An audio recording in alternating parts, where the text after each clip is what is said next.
菲律宾总统马克思最近心情是非常的不错，去美国游了一圈之后，带回来不少的好东西。首先是美国决定向菲律宾援助一批武器装备，包括6艘美国海军和海岸警卫队退下来的海岸巡逻艇，以及一架美国空军退下来的 C-130大力神运输机。尽管都是美国退下来的老装备，美国自己看不上，然后丢给菲律宾的便宜破烂，但对于菲律宾这种连几百吨的小巡逻艇都造不了，还得去日本、韩国下订单的军事弱国来说，真的是美国稍微施舍了这点甜头，对他们来说就算十足的大好处。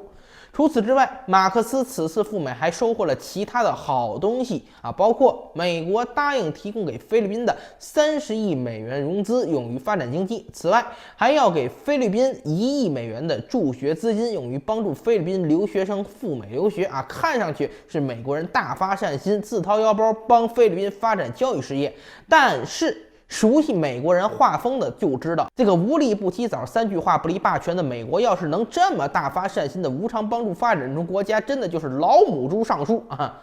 这次美国搞对菲律宾的1亿美元的教育资金，其实目的很简单，就一个，对菲律宾进行渗透。虽然我们都知道菲律宾是一个前美国殖民地国家，受美国这个前宗主国的影响很深，但是菲律宾前总统杜特尔特来了一出菲律宾版的天降伟人之后，美国人这才意识到，原来菲律宾也会超脱掌控，也是能对以美国为首的所谓西方世界自由秩序和价值观说不的。为了避免此类情况在日后继续发生，最根本也是最直接的办法，就是加强对菲律宾未来精英阶层的渗透教育，给他们灌输美国利益、西方民主、自由世界价值观，去留学几年，通通变成彻头彻尾的亲美派，根本性的避免了菲律宾未来领导人里再出现杜特尔特这种坚决不上美国反华战车的人。不管这个到底行得通行不通，至少美国人现在他是这么盘算的，所以我们能看到美国人慷慨解囊的给菲律宾捐了1亿的教育资金，专门拿去补贴菲律宾驻美留学生。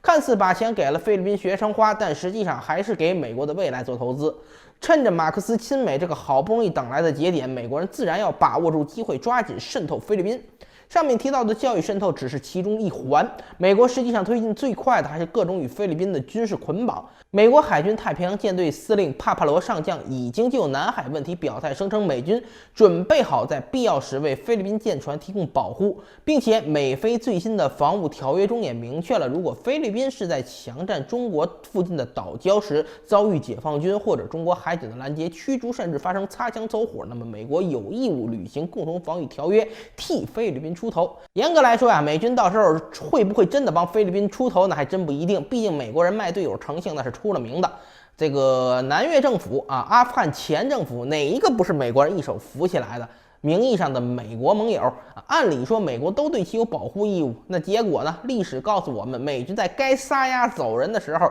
他可是从来不会在乎什么盟友条约和共同防御条款的。说句不好听的，即便是美国的盟友国家，也只有为美国赴汤蹈火的命。这要反过来说，让美国为了盟友舍生取义，在所不辞，迄今为止我还真没见过类似的先例。所以美国现在对菲律宾许下各种承诺和保证，其真实目的很简单，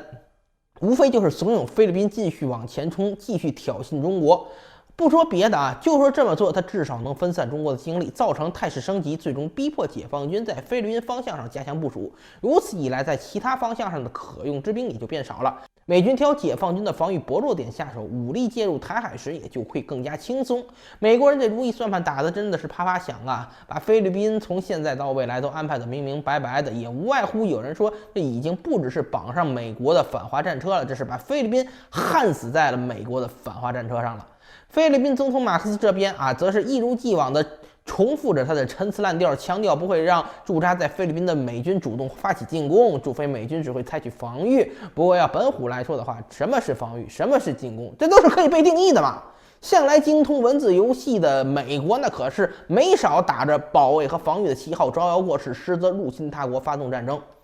我们都知道，防御本身是可以被分为消极防御和积极防御的。如果美军在战时真的要介入台海，除非美军所谓的防御策略能再主动一点，比如说起飞加油机，为美军轰炸机提供空中加油，起飞预警机为美军舰队机群提供战场态势感知，甚至起飞战斗机携弹进行护航，只要不开火，这些行为都可以被纳入到广义的积极防御范畴之内。毕竟我没开火，怎么算进攻呢？但另一方面，我们又清楚，这就是实际意义上的武力介入台海行为。最不能低估的就是美国人玩文字游戏和定义把戏的能力。所以说，菲律宾总统马克思这些跟美国人学来的话术套路，无论如何都解释不了美军实际进驻菲律宾、破坏地区和平稳定的事实。菲律宾也同时在积极邀请美军介入南海，给自己搅动南海局势的无理行为撑腰的事实。观其行，显然比听其言来得更加重要。